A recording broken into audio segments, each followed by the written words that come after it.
6. Chivalry versus marriage. The romance of Tristan and Iseult brings home to us the antagonism which grew up in the second half of the 12th century between the rule of chivalry and feudal custom.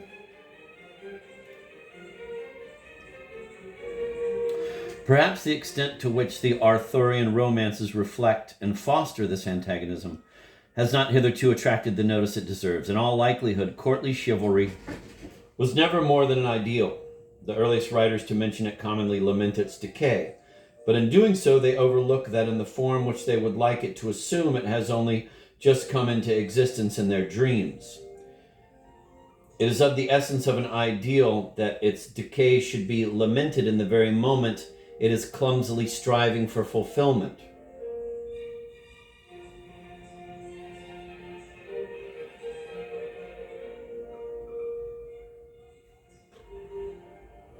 Moreover, to contrast the fiction of some ideal of living with tyrannical reality is precisely something possible in a romance.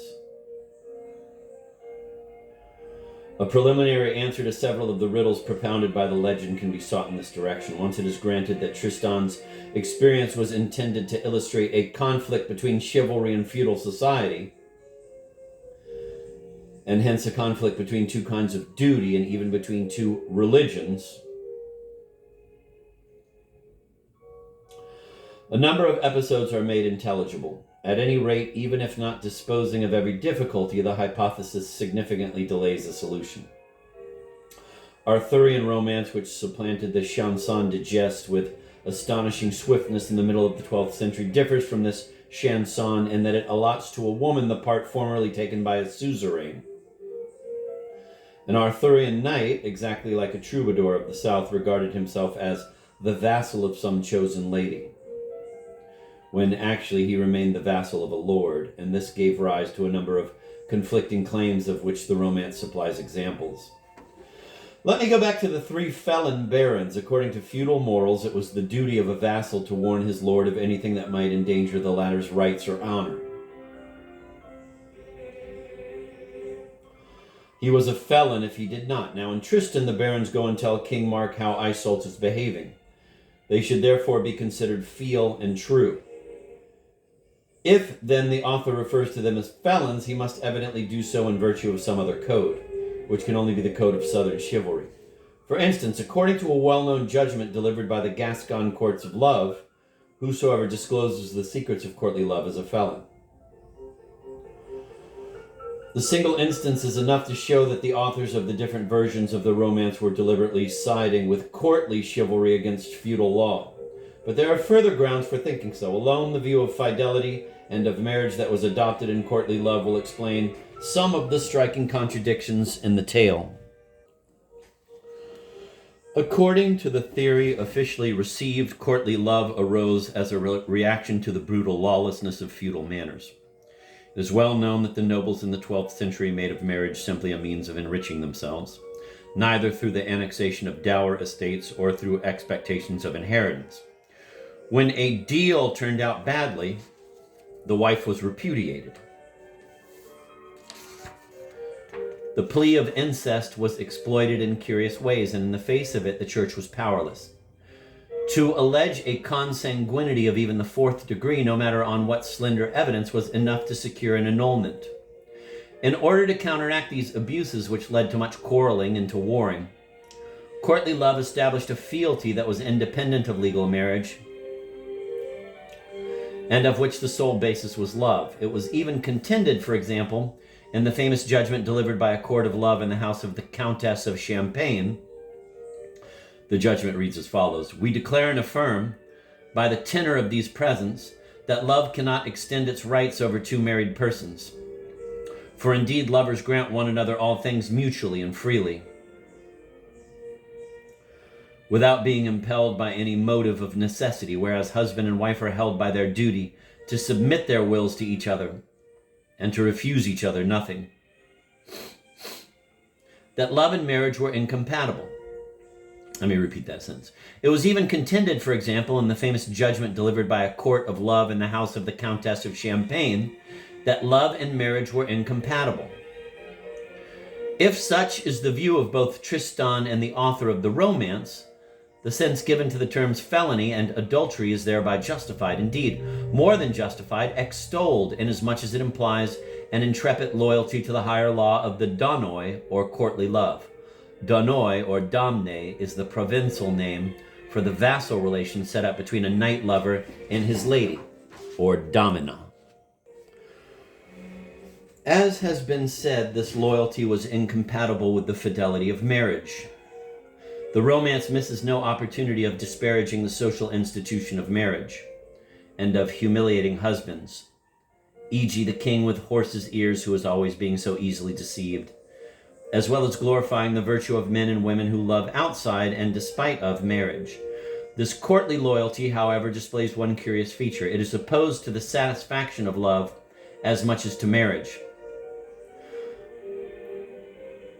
Quote, of Donoi he knows truly nothing who wants fully to possess his lady. Whatever turns into a reality is no longer love, end of quote.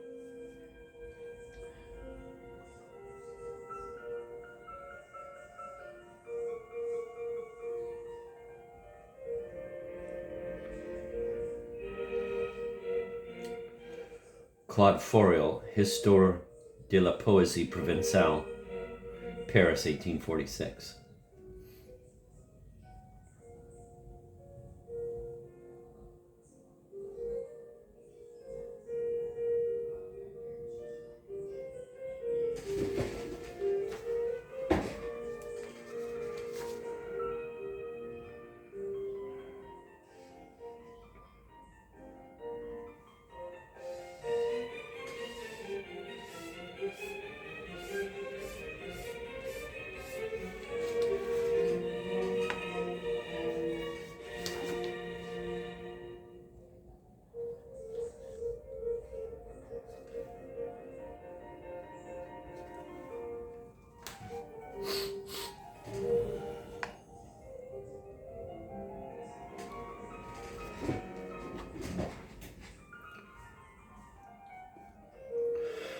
I'm going to repeat from the beginning of that paragraph.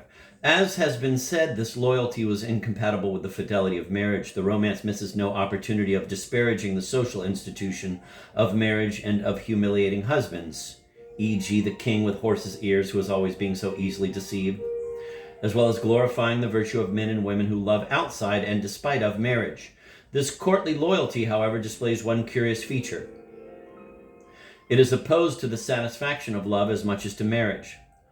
Quote, of Donoi he knows truly nothing who wants fully to possess his lady. Whatever turns into a reality is no longer love, end of quote. Here is something that puts us on the track of a preliminary explanation of such episodes as that of the Sword of Chastity, of Isolt's return to her lord after staying in the forest of Morois, and even of Tristan's nominal marriage.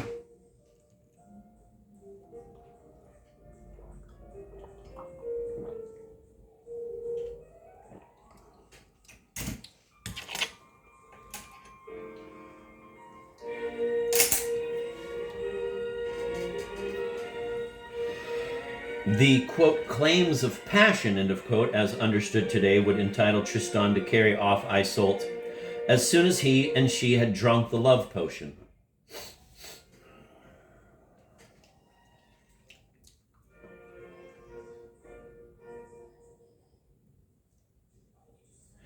Instead, he delivers her to Mark, and he does so because the rule of courtly love did not allow a passion of this kind, quote, to turn into a reality, end of quote, to result in the, quote, full possession of his lady, end of quote. Accordingly, Tristan chooses to respect feudal fealty, which is thus made to disguise and equivocally to abet courtly fealty. He chooses quite freely, for, as was noted above, being stronger than the king and the barons, he could, on the feudal plane upon which he puts himself, resort to the right of force.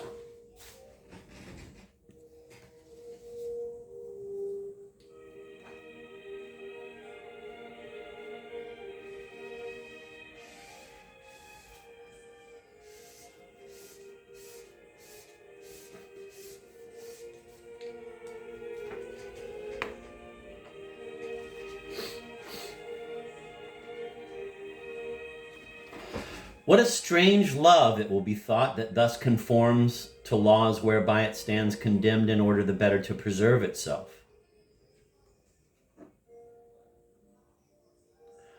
Whence arises this preference for whatever thwarts passion, hinders the lover's happiness, and parts and torments them? To reply that so courtly love required is only to reply superficially.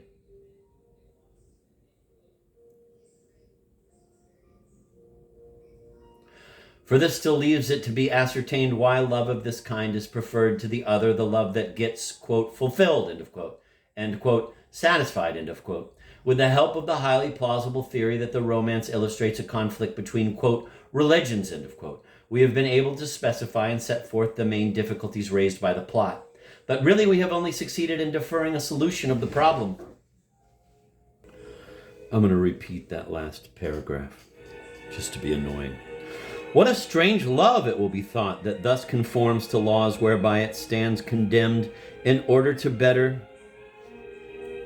What a strange love, it will be thought, that thus conforms to laws whereby it stands condemned in order the better to preserve itself. Whence arises this preference for whatever thwarts passion, hinders the lover's, quote, happiness, end of quote, and parts and torments them?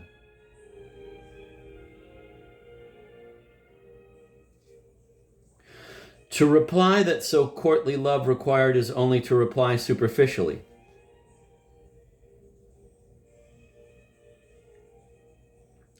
For this still leaves it to be ascertained why love of this kind is preferred to the other, the love that gets, quote, fulfilled, end quote, satisfied, end of quote, with the help of the highly plausible theory that the romance illustrates a conflict between, quote, religions, end of quote.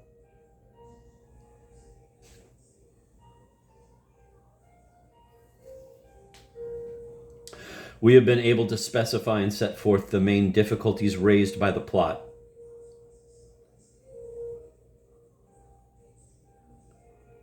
But really, we have only succeeded in deferring a solution of the problem.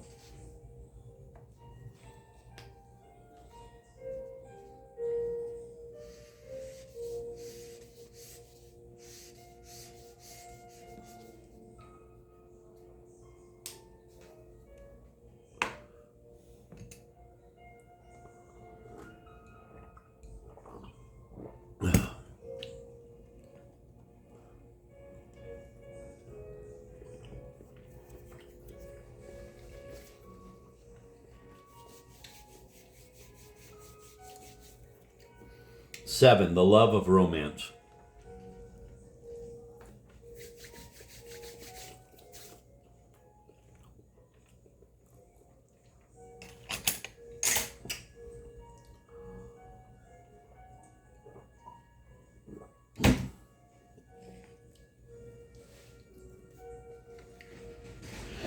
In my summary of the legend, one thing in particular must have struck us. The two codes that come into play, chivalry and feudal morals, are respected by the author only in those situations where his respecting them makes it possible for the tale to move forward again. I should make this quite clear. One, the codes are respected each in turn as the result of a secret calculation. For if either was chosen to the entire exclusion of the other, the situation would be resolved too soon. Two, the codes are not always respected. For instance, when the lovers sin together, as soon as they have drunk the love potion, they are committing a sin according to courtly love just as much as according to Christian and feudal morality. But were it not for that first fault, there would be no romance at all.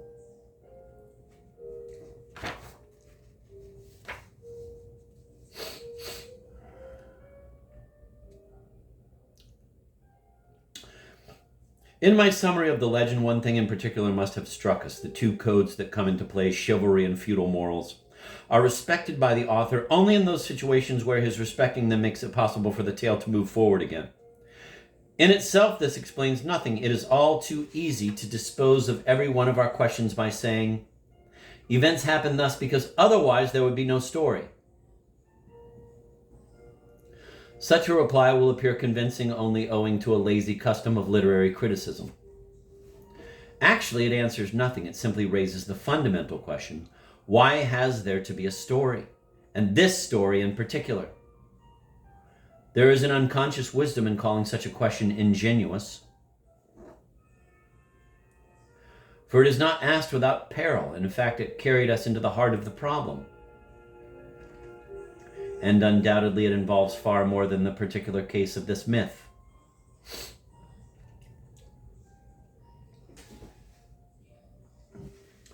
If, by an effort of abstraction, we place ourselves outside the process common to both novelist and reader so that we can overhear the intimate dialogue that goes on between them,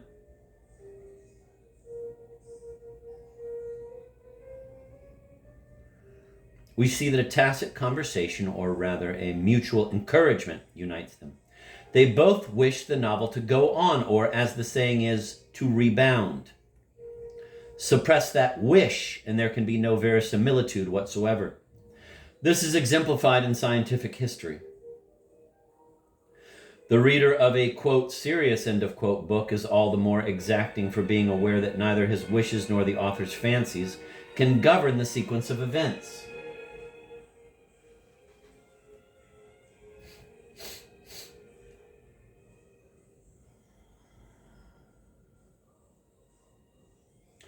Suppose instead these wishes to operate unchecked, and then nothing is too far-fetched.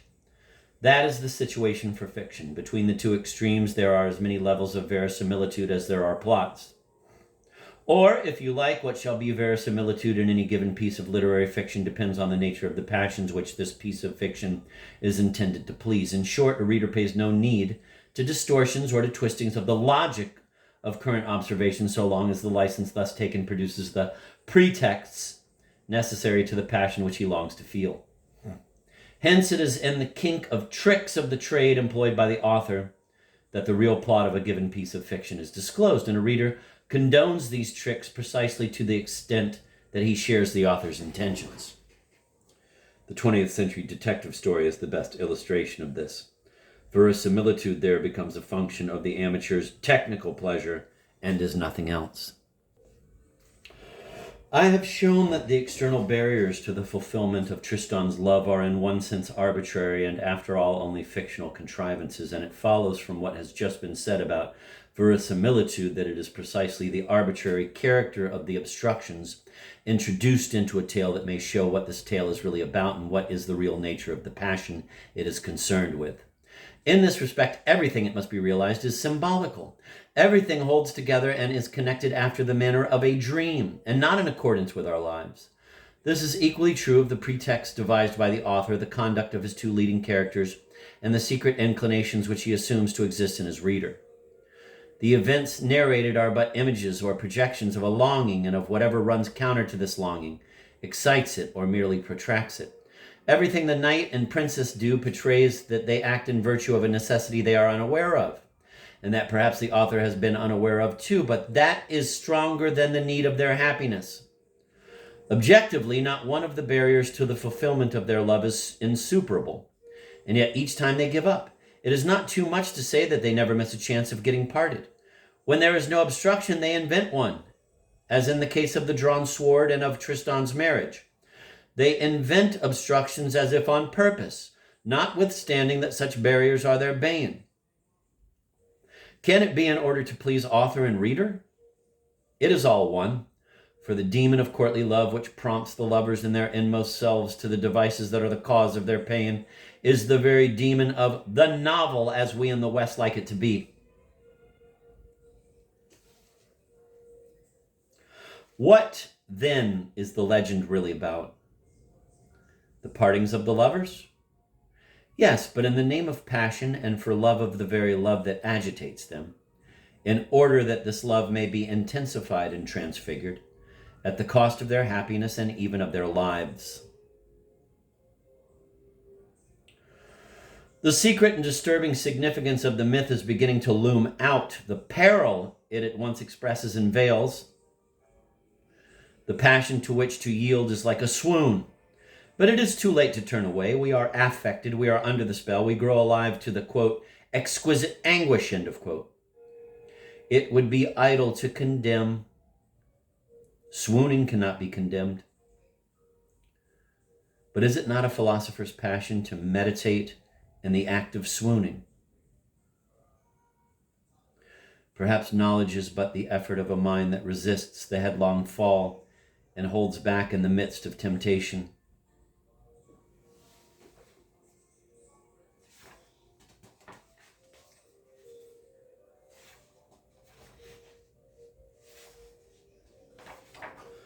Eight, the love of love.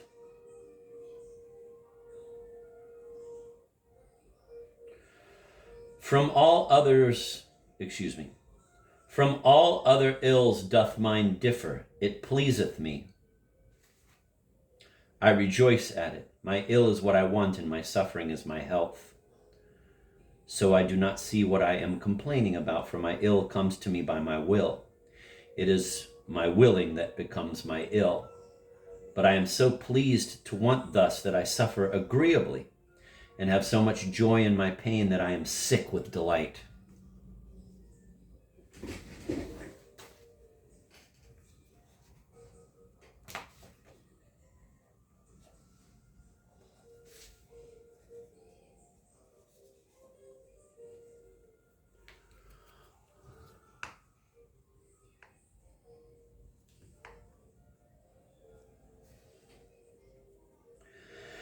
It is only silly questions that can enlighten us, for behind whatever seems obvious lurks something that is not.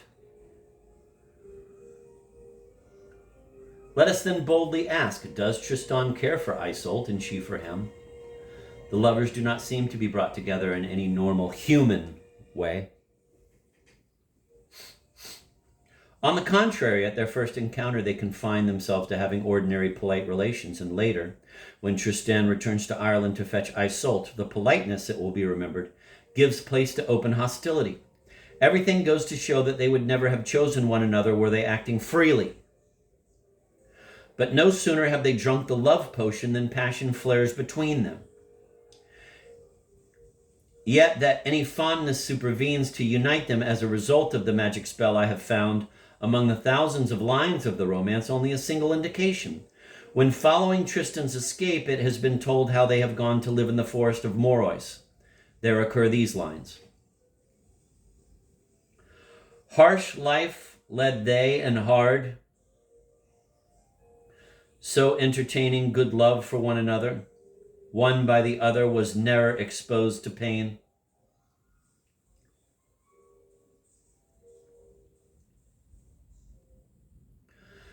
If it should be imagined that poets in the Middle Ages were less emotional than we have grown to be and felt no need to insist on what goes without saying, let the account of the 3 years in the forest be read attentively. Its two finest passages, which are no doubt also the most profound passages in the whole legend, describe the lovers' 2 visits to the hermit Ogrin. The first time they go to see him, it is in order to make confession. But instead of confessing their sin and asking for absolution, they do their best to convince him that they are not to blame for what has befallen, since after all, they do not care for one another.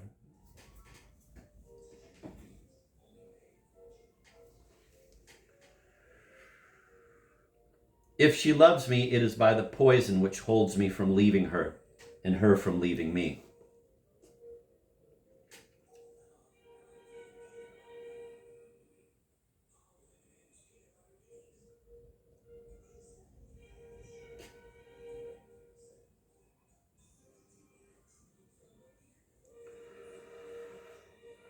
So speaks Tristan, and Isolde says after him, Lord, by Almighty God, he loves me not, nor I him, except for an herb potion, which I drank and which he drank. It was a sin. They are thus in a thrillingly contradictory position. They love, but not one another. They have sinned, but cannot repent, for they are not to blame. They make confession, but wish neither to reform nor even to beg forgiveness. Actually, then, like all other great lovers, they imagine that they have been ravished, quote, beyond good and evil, end of quote, into a kind of transcendental state outside ordinary human experience, into an ineffable absolute irreconcilable with the world, but that they feel to be more real than the world. Their oppressive fate, even though they yield to it with wailings, obliterates the antithesis of good and evil and carries them away beyond the source of moral values. beyond pleasure and pain, beyond the realm of distinctions, into a realm where opposites cancel out. Their admission is explicit enough. Everything happens as if they could neither see nor recognize one another. They are the prisoners of, quote, exquisite anguish, owing to something which neither controls, some alien power independent of their capacities, or at any rate of their conscious wishes, and of their being insofar as they are aware of being. Both characters, the man as much as the woman, are depicted physically and psychologically in an entirely conventional and rhetorical manner.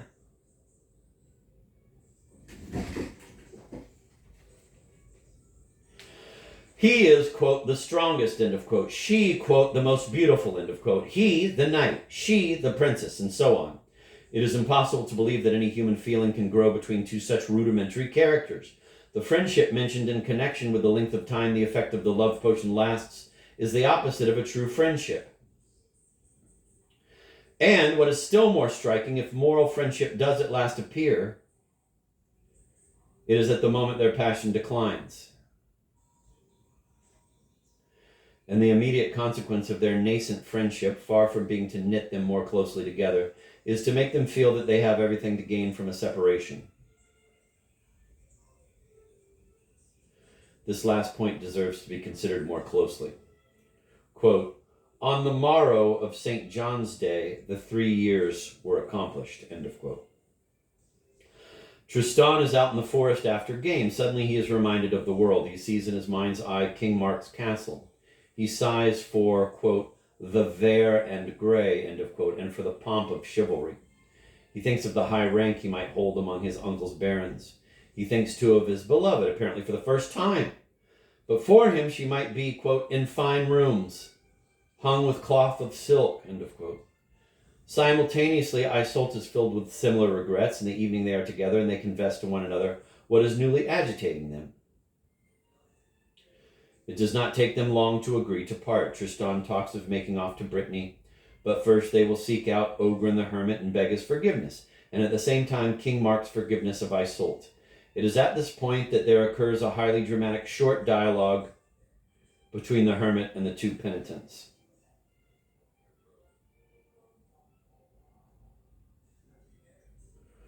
Love, quote, love by force dominates you. How long will your folly last?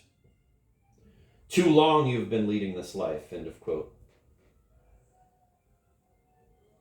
Amours par force vos domaine. Love by force dominates you. The most poignant description of passion ever penned by a poet.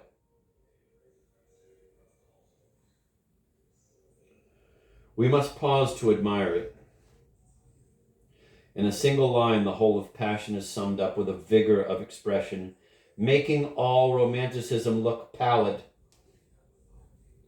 Shall we ever recover this sturdy, quote, dialect of the heart, end of quote. Love by force dominates you.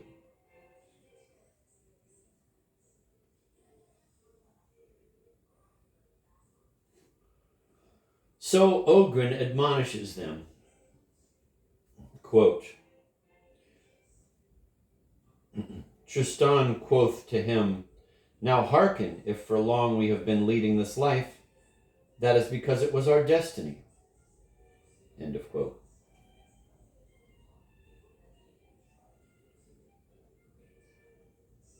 On top of this comes one more feature, when Tristan hears that the king agrees to Iseult's return.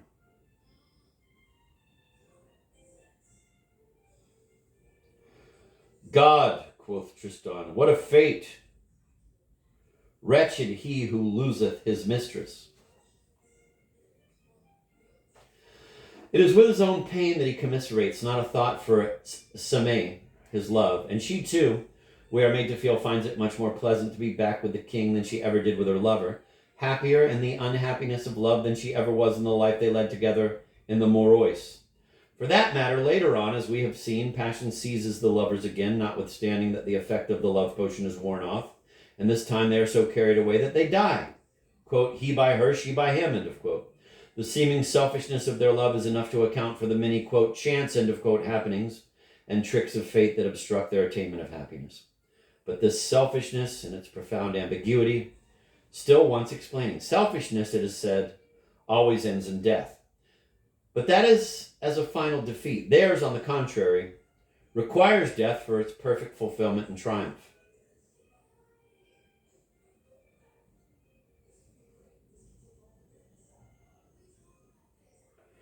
Theirs, on the contrary, requires death for its perfect fulfillment and triumph. To the problem this raises, there is only one answer worthy of the myth. Tristan and Isolde do not love one another. They say they don't, and everything goes to prove it. What they love is love and being in love. They behave as if aware that whatever obstructs love must ensure and consolidate it in the heart of each and intensify it infinitely in the moment they reach the absolute obstacle, which is death.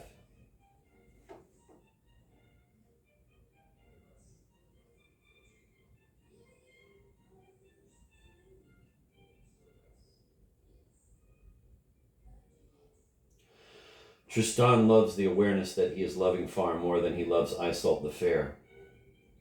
And Isolde does nothing to hold Tristan. All she needs is her passionate dream. Their need of one another is in order to be a flame. And they do not need one another as they are. What they need is not one another's presence, but one another's absence. Thus, the partings of the lovers are dictated by their passion itself, and by the love they bestow on their passion rather than on its satisfaction or on its living object.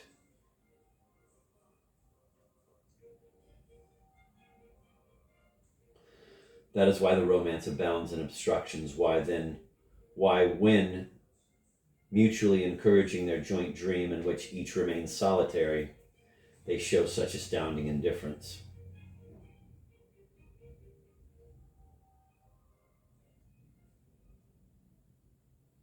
And why events work up in a romantic climax to a fatal apotheosis. The duality is at once irrevocable and deliberate.